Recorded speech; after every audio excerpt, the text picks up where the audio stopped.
नमस्कार। पातंजलि योगा अकेडमी में आप सबका स्वागत है। मैं अंजू। आज हम बात करेंगे रोग और स्वास्थ्य। रोग और स्वास्थ्य की क्या डेफिनेशन है, रोग किसे कहते हैं और स्वास्थ्य किसे कहते हैं। आज की वीडियो बहुत छोटी सी रहेगी, बस हम इसमें जो एक्यूरेट डेफिनेशन है उसके बारे में बात करेंगे। देखिए, हमारा जो शरीर है उसके 3 दोष होते हैं, अर्थात हमारा शरीर 3 दोषों पर आधारित होता है। हमारा शरीर 3 दोषों से मिलकर बना है। जैसे हमारा शरीर 5 तत्वों से मिलकर बना है, पृथ्वी, जल, अग्नि, वायु, आकाश। इन तीनों तत्वों की 3 प्रवृत्ति होती है, 3 दोष होते हैं, वात, पित्त और कफ। और इन तीनों दोषों की जो साम्य अवस्था है, जो बैलेंस्ड स्वास्थ्य कहते हैं, ये स्वास्थ्य की डेफिनेशन हुई। और वात, पित्त, कफ, इन दोनों की विषमता अर्थात इन तीनों का इम्बैलेंस होना ही निरोग है।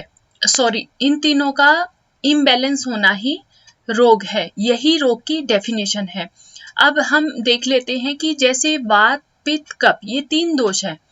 इन तीनों दोषों के अलग अलग गुण होते हैं। इन तीनों दोषों के आधार पर ही हमारे शरीर का हमारा जो शरीर है, हमारा बॉडी स्ट्रक्चर है, हमारा क्या बिहेवियर है, हमारा क्या रंग रूप है, हमारी आवाज कैसी है, ये सब हमारे इन तीनों दोषों पर ही आधारित होता है। जैसे मान लीजिए कोई व्यक्ति शरीर में मोटा है और हाइट भी कम है, उसकी गर्दन छोटी है और वह बोलने में बहुत ही सॉफ्ट है, उसका बिहेवियर बहुत अच्छा है, बहुत मीठा बोलता है, रंग भी गोरा है, तो ये गुण कब प्रवृत्ति वाले के होंगे। इस आधार पर हम इन गुणों के आधार पर समझ सकते हैं। जो कोई व्यक्ति हमारे सामने है और उसके अंदर ये सारे गुण है, तो हम कह सकते हैं कि यह व्यक्ति कब प्रवृत्ति का है। ऐसे ही यदि कोई व्यक्ति चंचल प्रवृत्ति का है, जैसे बहुत से बच्चे होते हैं, बहुत एक्टिव होते हैं, चंचल प्रवृत्ति के होते हैं, वो हर समय एक्टिव रहते हैं, हाइट अच्छी होती है, पतले शरीर में पतले रहेंगे और बोलने में जैसे कहते हैं ना कि बहुत ही मतलब बोलने में भी बहुत तेज होते हैं और अपने हर काम में वो एक्टिव होते हैं, तो ऐसे व्यक्ति वात प्रवृत्ति के होते हैं। इस प्रकार से इनके आधार पर ही हम इन गुणों के आधार पर व्यक्ति पता लगा सकता है कि इस व्यक्ति की ये प्रवृत्ति है। और इसी आधार पर जैसे मान लीजिए शरीर में वात, पित्त, कफ है, इन तीनों में से भी एक भी घटता बढ़ता है तो उससे रिलेटेड शरीर में बीमारियां उत्पन्न होती हैं। जैसे हमारे आयुर्वेद के अनुसार वात के बढ़ने से शरीर में 80 प्रकार के रोग होते हैं, पित्त के बढ़ने से 40 प्रकार के रोग होते हैं और कफ के बढ़ने से शरीर में 20 प्रकार के रोग होते हैं। ये आयुर्वेद के अनुसार मैं आपको बता रही हूँ। इसीलिए कहा है कि वात, पित्त, कफ, इन तीनों की साम्य अवस्था, इन तीनों का बैलेंस होना ही निरोग है, स्वास्थ्य है। ये डेफिनेशन है। और इन तीनों का इम्बैलेंस होना ही रोग है। जैसे हमारी जो प्रकृति है, प्रकृति क्या है, प्रकृति की डेफिनेशन क्या है। देखिए, 3 गुण होते हैं, सत्व, रज, तम।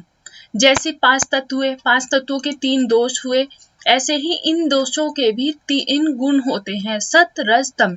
इन तीनों गुणों की साम्य अवस्था मीन्स बैलेंस होना, इक्वल होना, वही स्थिति प्रकृति कहलाती है। इसी प्रकार से इन सब चीजों के आधार पर हमारा शरीर इस प्रकृति से मेल खाता है। जो इस प्रकृति में है, जो इस ब्रह्मांड में है, वही सब हमारे शरीर में है। जैसे जानवर होते हैं, वो बैलेंस्ड खाते हैं, जितनी उन्हें भूख होती है उतनी खाते हैं, जो उन्हें चाहिए बस बैलेंस चाहिए, जीवन यापन करने के लिए उन्हें जो चाहिए बस उतना ही वो खाते हैं, उतना ही वो काम करते हैं। लेकिन मनुष्य हम लोग जो हैं, हमारे पास संतोष नहीं है। हमें एक चीज मिलती है तो हमें दूसरे की इच्छा रहती है। ये सिर्फ मनुष्य के ही गुण है, मनुष्य की ही ये प्रवृत्ति होती है। इसी आधार पर हमारे शरीर में ये दोष घटते बढ़ते रहते हैं। आज हमने इस वीडियो में देखा कि रोग क्या होता है और स्वास्थ्य क्या होता है, और प्रकृति की डेफिनेशन क्या है। आज के लिए इतना ही।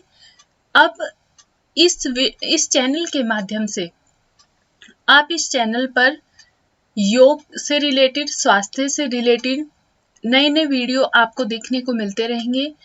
प्लीज चैनल को सब्सक्राइब करें, लाइक करें, ताकि आपको जब भी कोई नई वीडियो आए आपको उसका नोटिफिकेशन मिल जाए। आज के लिए इतना ही। देखने के लिए धन्यवाद। नमस्कार।